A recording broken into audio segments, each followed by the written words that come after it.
दाना की दस्तक से पहले ही दहशत का माहौल पैदा हो गया। ये दोस्तों भारत के मानचित्र में आप देख पा रहे होंगे, जहां जहां आपको ये रेड, ग्रीन और ब्लू डॉट्स नजर आ रहे हैं, इन सभी एरियाज में चक्रवात तूफान का खतरा मंडरा रहा है। यानी कि न सिर्फ उड़ीसा और पश्चिम बंगाल बल्कि ये महाभयानक चक्रवात तूफान दाना 7 राज्यों में अपना तांडव दिखाएगा। मौसम विभाग की तरफ से अभी अभी लेटेस्ट चेतावनी जारी की गई है। साइक्लोन दाना आज रात को उड़ीसा के तट से टकराएगा। तेज हवा के साथ बारिश का दौर और सिलसिला अभी भी जारी है। 300 से ज्यादा उड़ानें रद्द की गई, 550 ट्रेनें रद्द की गई। बंगाल समेत 7 राज्यों पर इसका असर देखने को मिलेगा। बंगाल की खाड़ी से उठा ये चक्रवाती तूफान दाना आज 24 अक्टूबर की देर रात करीब 2 बजे उड़ीसा के तट से टकराएगा और इसका असर पश्चिम बंगाल पर भी देखने को मिलेगा। तटीय इलाकों में इस वक्त इसकी रफ्तार 70 किलोमीटर प्रति घंटा के हिसाब से चल रही होगी। अभी मौसम विभाग की तरफ से लेटेस्ट चेतावनी में ये अलर्ट भी जारी किया गया कि और करीब पहुंच गया चक्रवाती तूफान दाना, भारी बारिश शुरू, कुल 120 किलोमीटर प्रति घंटा की रफ्तार तक इसकी हवाएं चल सकती है। ये तस्वीरें देखिए जरा आप। उड़ीसा के पूरे बीच पर लोगों को लगातार अलर्ट किया जा रहा भारतीय सेना द्वारा। वहीं उड़ीसा के भद्रक में आज सुबह से ही तेज हवाओं के साथ बारिश का दौर जारी है। ये तूफान से टकराने के 12 घंटे पहले ही भद्रक में भयंकर बारिश और तेज हवाएं चल रही है। स्थानीय पुलिस ने उड़ीसा के तटीय इलाकों से बच्चों और लोगों को सुरक्षित जगहों पर भी पहुंचाया। तूफान से पहले लोगों को राहत शिविरों में शिफ्ट किया जा रहा है। ये भारत के नक्शे में आप देख सकते हैं, इधर बंगाल की खाड़ी से चक्रवात तूफान आ रहा जो भारत के इन तटीय इलाकों से टकराएगा। अनुमानित रास्ता यानी कि अनुमानित लोकेशन जो चक्रवात तूफान दाना की वो ये हो सकती है। भारतीय वायुसेना के जवानों ने भी एनडीआरएफ, एसडीआरएफ की टीमें और 150 से ज्यादा जवान उड़ीसा के भुवनेश्वर भी पहुंचे। पंजाब के बठिंडा से भी एक IL-76 और AN-32 विमान को भुवनेश्वर लाया गया, जहां लोगों के लिए राहत सामग्री और भी कई महत्वपूर्ण चीजें बचाव कार्य के लिए भेजी गई है। इस तूफान से भारी तबाही की आशंका के चलते श्रद्धालुओं को उड़ीसा पुरी के जगन्नाथ मंदिर भी न जाने की सलाह दी गई है। दोस्तों, इस तूफान का असर और कहां होगा और इस तूफान से निपटने की क्या तैयारी चल रही है, चलिए देखते हैं। दाना चक्रवात तूफान से जुड़ी 10 बड़ी बातें। एक बड़ी घटना भी सामने देखने को मिली। चक्रवात से पहले ही बंगाल में आंधी तूफान के चलते 3 नावों के डूबने से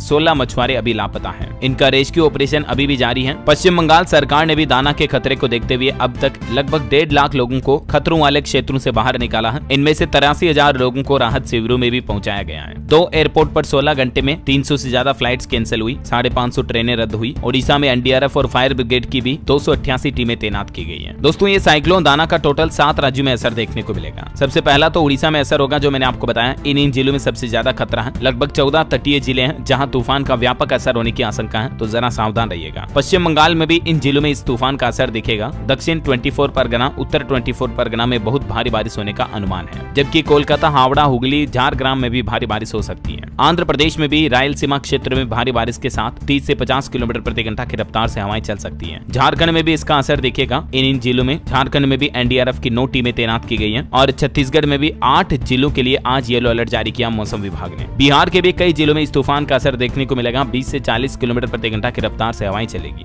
और भी तमिलनाडु समेत पूर्वी भारत के कुछ राज्यों में 5 दिन तक भारी बारिश की चेतावनी जारी की गई है इस तूफान के चलते। ये देख सकते हैं आप, मौसम विभाग का अलर्ट भी। इस साइक्लोन दाना का असर इन 7 राज्यों में देखने को मिलेगा। वैसे दोस्तों, आप कौन से राज्य में रहते हैं मुझे नीचे कमेंट करके बताइएगा। दोस्तों, जब भी कोई चक्रवात तूफान आता है तो उसकी हवा की स्पीड से यह तय होता है कि कौन सा साइक्लोन कितना खतरनाक है। यूजुअली 120 से 153 किलोमीटर प्रति घंटा की रफ्तार से हवाएं चली तो उस तूफान का खतरा थोड़ा कम ही होता है। 150 से ऊपर निकला तो मध्यम हो जाता है। 180 से ऊपर गया तो तूफान का खतरा ज्यादा हो जाता है। 200 से ऊपर गया तो बहुत ही ज्यादा, और 250 से ऊपर गई तूफान की हवाएं तो विनाशकारी तूफान में गिनती आती है। भारत के किन किन इलाकों में साइक्लोन का सबसे ज्यादा खतरा होता है, तो ये जो भारत के नक्शे में आप रेड जोन वाले इलाके देख पा रहे, खास करके समुद्र के तटीय इलाके जो हैं, यहाँ तूफान का सबसे ज्यादा खतरा होता है। जब भी आंधी तूफान का सरकार या मौसम विभाग की तरफ से अलर्ट जारी किया जाए तो आप इन 7 बातों का जरूर ध्यान रखें। आंधी आने पर बिना वजह घर से बाहर ना निकलें। घर पर अपने पास टॉर्च, मोमबत्ती, माचिस का स्टॉक रखें। अगर आप कहीं बाहर फंस गए तो किसी सेफ जगह पर रुक जाएं। किसी तरह के मेटल या बिजली के सामान को न छुएं। लंबे पेड़, दीवार, बिजली का खंबे के आसपास खड़े ना रहें तूफान के समय।